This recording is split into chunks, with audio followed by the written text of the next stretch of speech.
Howdy, folks. Welcome back to the Settling the West show, or if it's your first time, welcome to the Settling the West show. I am Isaac West.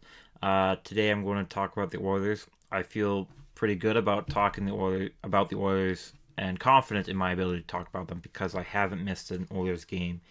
I've missed the preseason games, but I haven't missed a regular season or playoff Oilers game in 2 years now? Because I haven't missed one this year, and I haven't missed one last year, and the streak began late in the year before that. But anyways, uh, it's been really awesome to watch them, and obviously it had its tough moments during the year this year, and we're going to talk a bit about that, what's changed, how it's changed, and I'm gonna start with my experience watching them.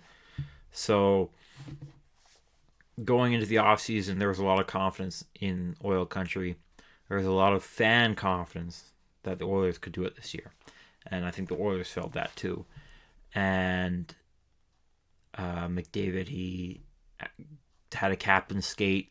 Woodcroft changed the defensive system, which I will touch on, and I really liked the idea of the change. Um, and I was very excited for the year. And when it came to picking Cup favorites, I was mixed between Edmonton and Vegas. I felt like Vegas was just as hungry to win their second one as they were for their first one. Even their owner was excited about it, and I didn't see a lot of people picking them, which kind of weirded me out. I'm like, they just won the Cup, and it's not like their roster's changed or their guys have retired. They're still the same team they were last year, um, minus Riley Smith and a few guys. But and obviously it's hard. It's very hard to repeat in the NHL. It's one of the hardest leagues to win the Cup in the first place, let alone twice in a row. But anyways, I just said, well, if this is the year that the Oilers win the Cup, I want to be able to say I knew it, and so I did. And I don't remember who I picked they'd win it over against. I don't know if they make it the way I'll find who I picked, but it doesn't really matter. And then it came to the first game of the season. We're playing Vancouver, and before the show, the Sportsnet, they have their analysts, or I should use analysts, uh, put up their Cup picks, who they think is going to win the Cup this year. Now, I'm sure all those analysts are good people. I hope they are, at least. I'm not going to attack them as people. I just don't have all of the respect in the world for their opinions. I disagree with them quite a bit, and I don't find them all that too helpful. I like Kevin Bieksa a lot. I'm not going to say generally. I mean, generally, yes, but I'm not everyone. Anyways, so they were doing their Cup picks. Every single one of them said the Oilers are going to win the Cup this year. That scared me a ton. And because I was like, we're going to lose now. We're not going to win the Cup this year. If everyone's saying the Oilers are going to win the Cup, we're not winning the Cup. And that night, Vancouver demolishes the Oilers. While Vancouver is a very good team, I don't think the difference in talent was as big as the game made it look like. It was just Vancouver Canucks were ready to start the season. Edmonton was not. And so my thought was, okay, a slow start, that's okay. I pride myself on being in the minority of Oilers fans in that I am not overreactive. I'm usually calm. I still get excited, of course, but I do consider myself quite calm, partial, at least among Oilers fans. Maybe it's easier among Oilers fans, but that was my opinion. And next game, we played a really good game against Vancouver. Again, I think the shots were 41-16, and we lost. We lost. We didn't get a lot of help from our goalie, and the other team did. From their backup goalie, Casey DeSmith. And that would become a story for Woodcroft's tenure this year, where I don't know how this happens, but it just felt like whenever we played a first string goalie not named Demko, we were going to score a lot of goals. But if we were playing a backup goalie, we weren't scoring. I remember doing the numbers on it. I don't have them exactly right with me now, but the save percentage of first string goalies against the Oilers under Woodcroft was below 900. It was at 900 if you include Demko, but excluding Demko, it was below 900. Whereas backup goalies, second string goalies who played against the Oilers were at a 930. I could use expected goals against expected goals saved above average. No, that's not right. Goals saved above expected. Sorry, there's lots of stats. I could use that, and I could use it for Skinner, but I feel like save percentage is a proper. Is still a good reflection of how our goalies are performing.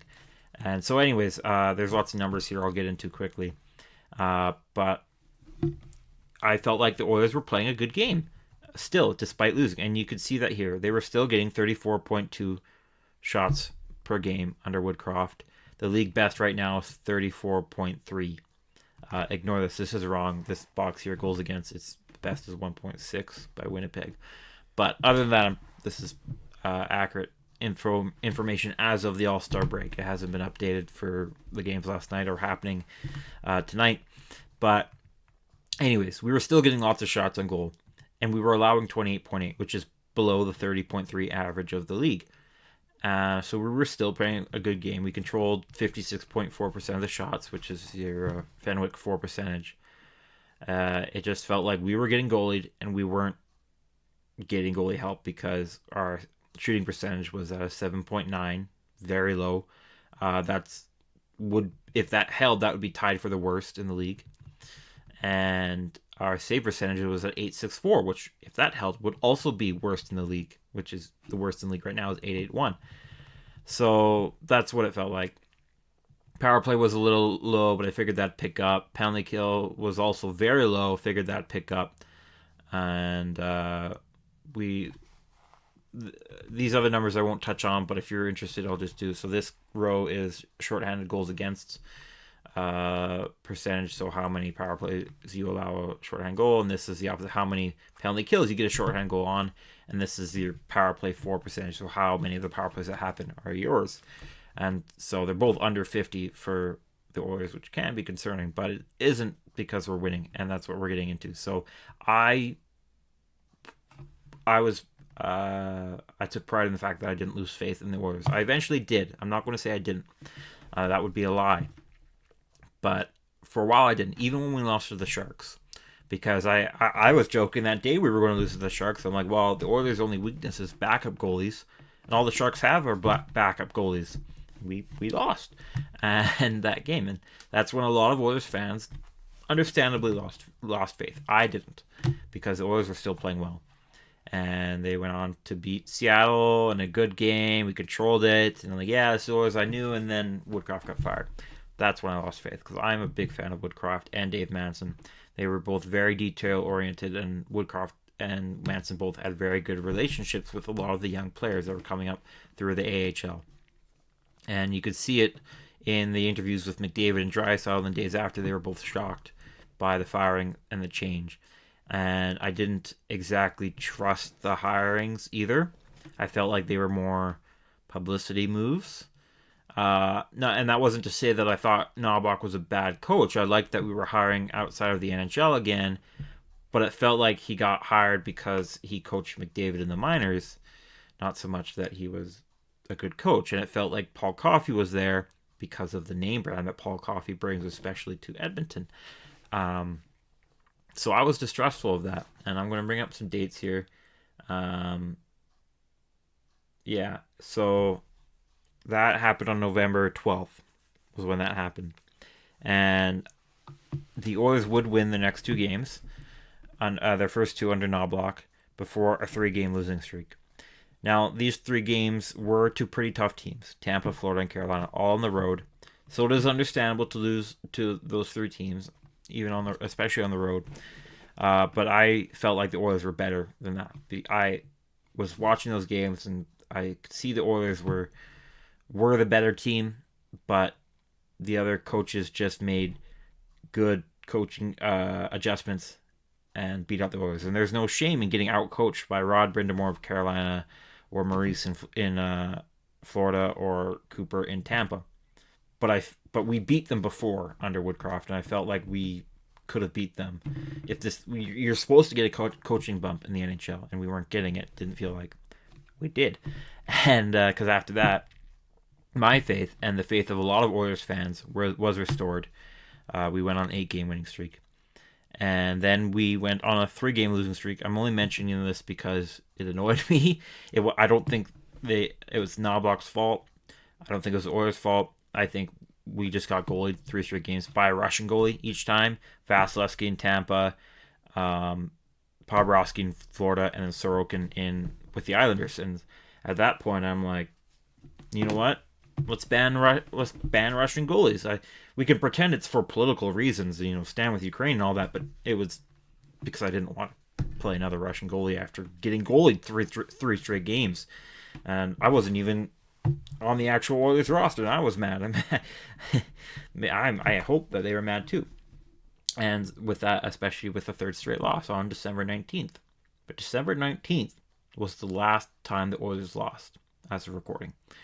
They began their winning streak on the 21st of December, and that holds true. We'll see how it holds on tonight.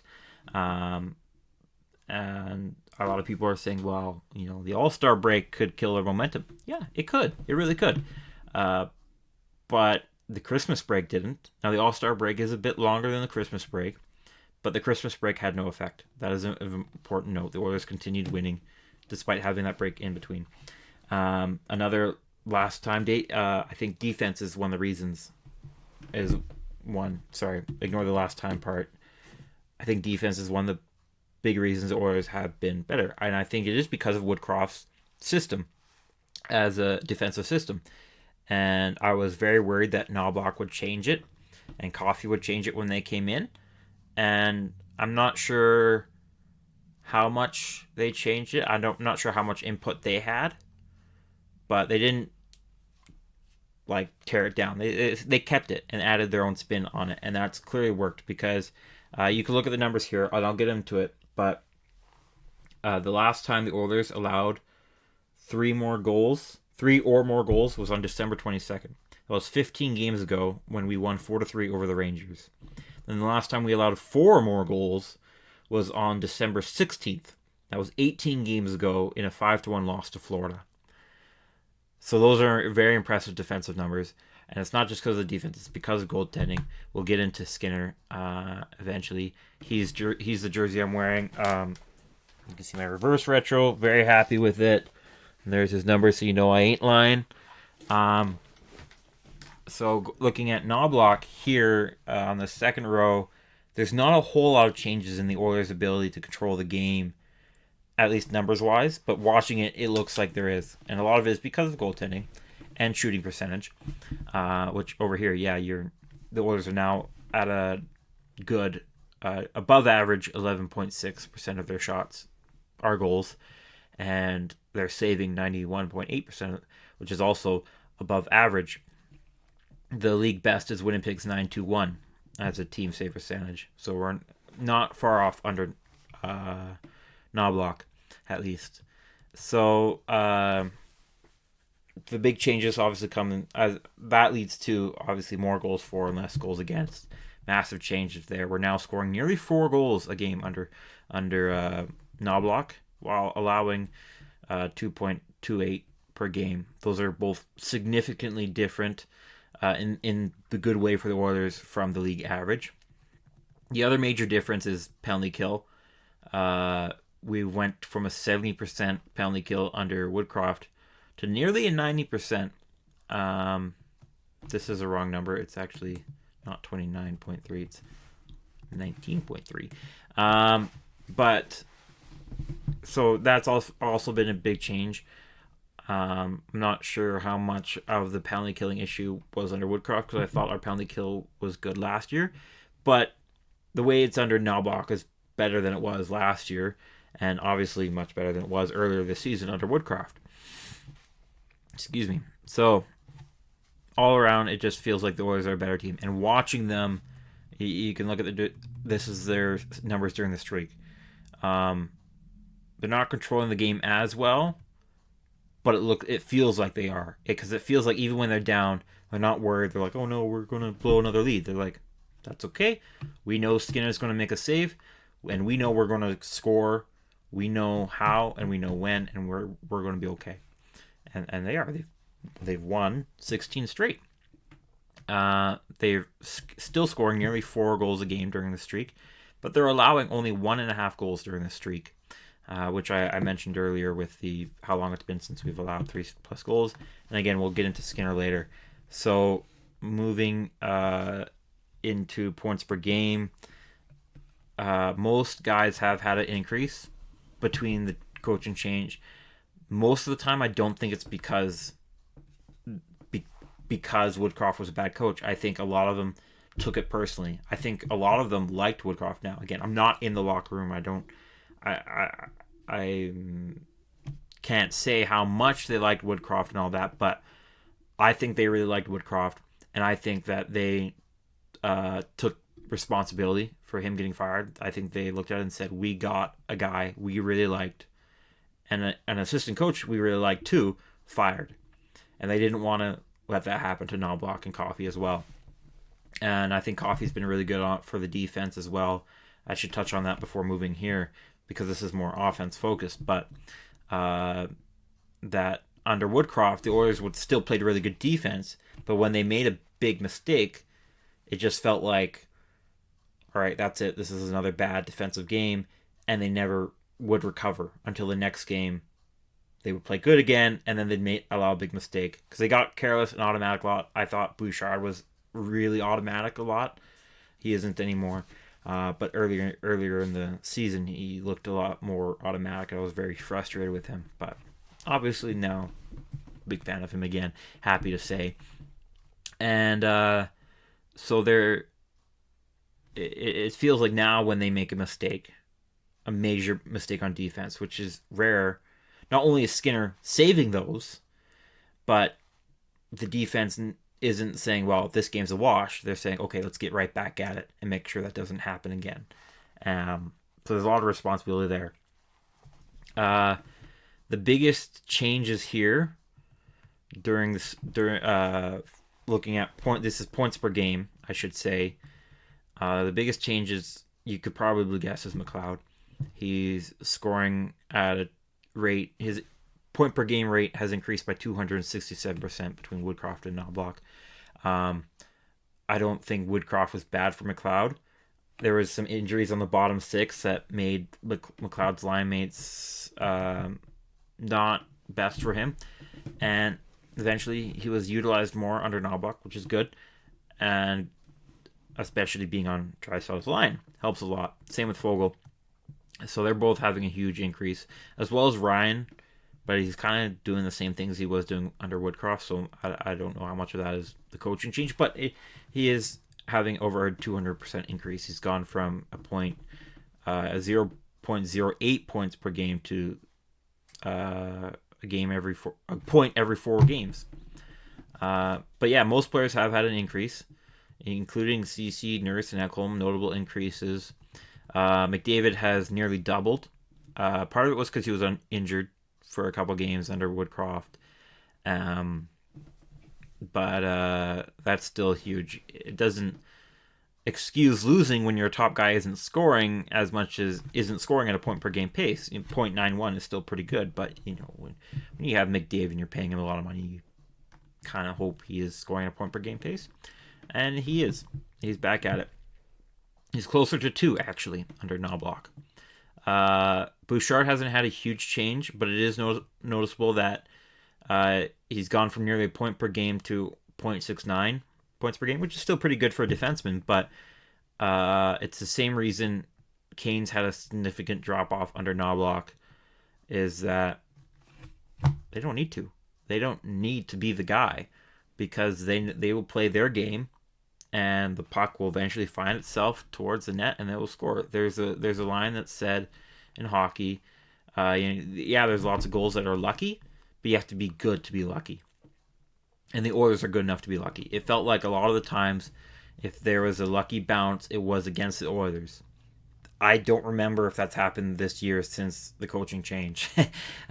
Maybe the puck listens to our mental positivity and negativity to decide which way he wants to go, because a lot of the lucky bounces that have happened recently have been in favor of the Oilers. I can't remember one that's been against them. At least that's resulted in a goal against. So yeah, there's lots of big improvements. I could talk about a lot of these guys individually, particularly Desharnais, but this video is already pretty long, so I will save that for another day, another video, another rant. But lastly, this is why I'm wearing the Skinner jersey, is not only because it's Oilers game day and all that, and it's one of my favorites I have, but he is the reason. I play goalie, so I understand the mentality behind goalie, and that's why it's very common for goalies to be unpredictable. Every goalie has to have their peaks and valleys.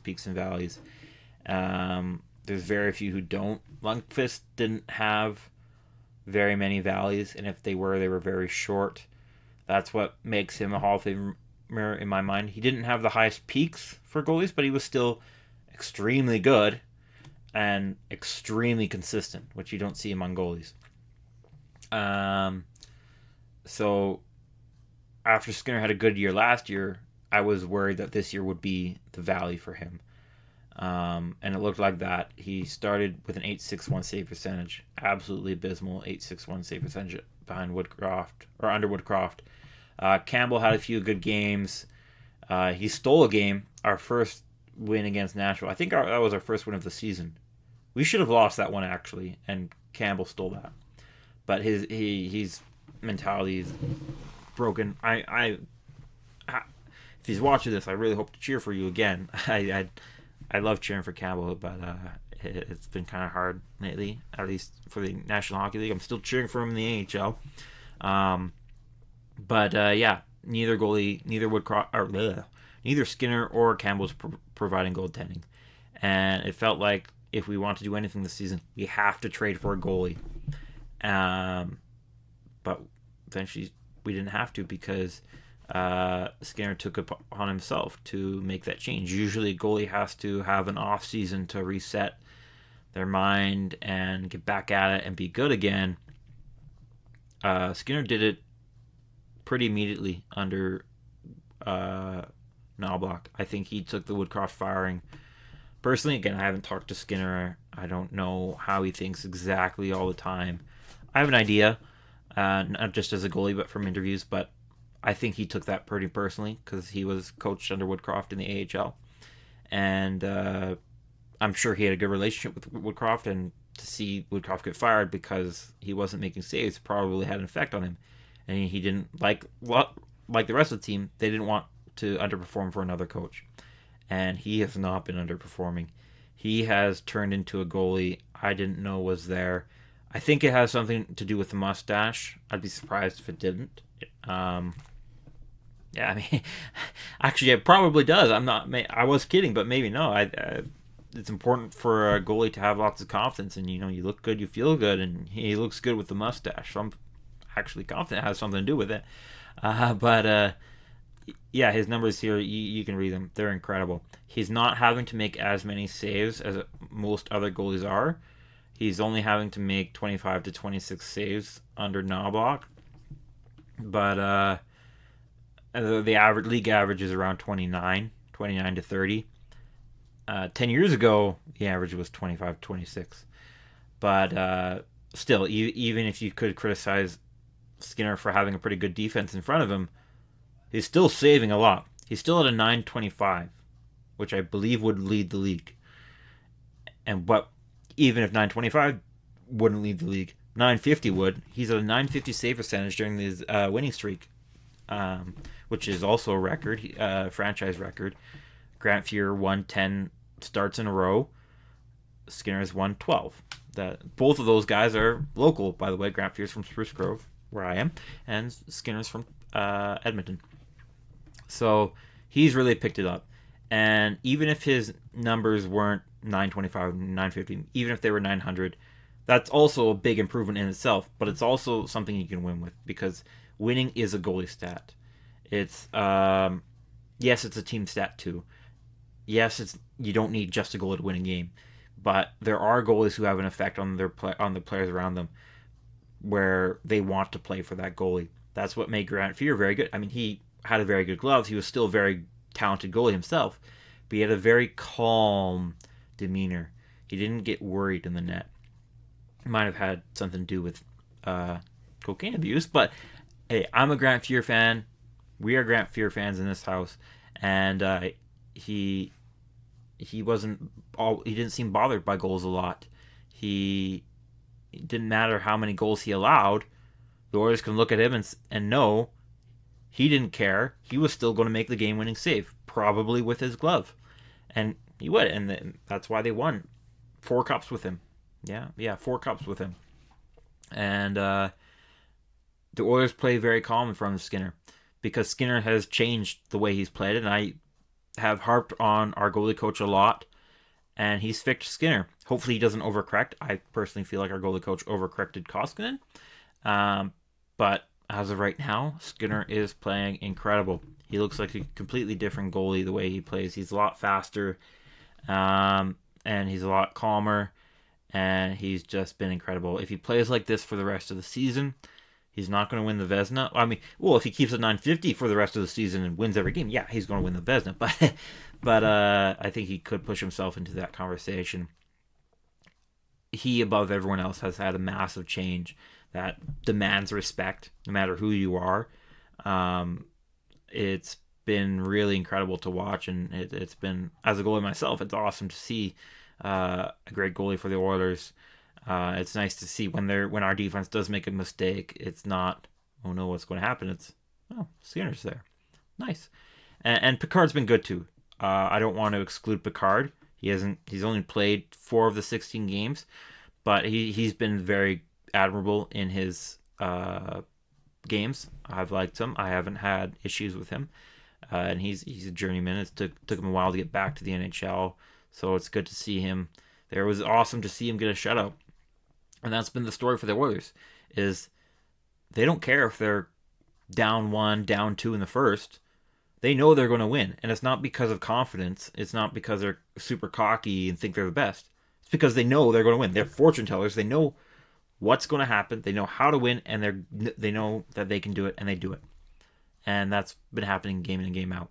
So if they lose tonight, they should still be proud of what they've accomplished. They've done something that will be in the history books, that will be remembered, and it is a franchise record. Gretzky's Oilers, the franchise record was 9. Granted, there was ties back then, so it was harder to have a long winning streak, but still, they never got to 10. The Oilers got to 16. This year's Oilers got to 16. This team is contenders again.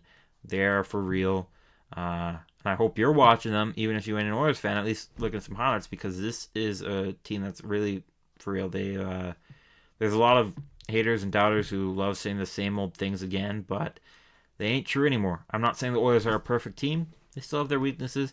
They're still probably going to lose a game. And I'm not even going to say that they're going to win the cup, because anything can happen. I still think they're going to win the cup if I had to choose. They are my prediction, and I've stuck by that, because I believe you have to stick with your prediction unless your team misses the playoffs.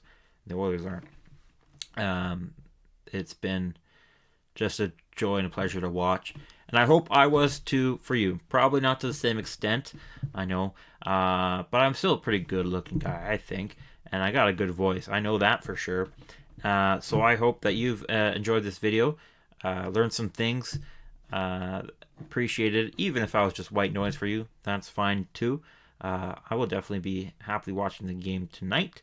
We'll see how that goes. And thank you once again for watching. I hope I've earned a like and a comment from you. Even a subscription would be awesome and super appreciated. Thank you very much. Have a great and wonderful day, no matter what happens tonight. Bye-bye.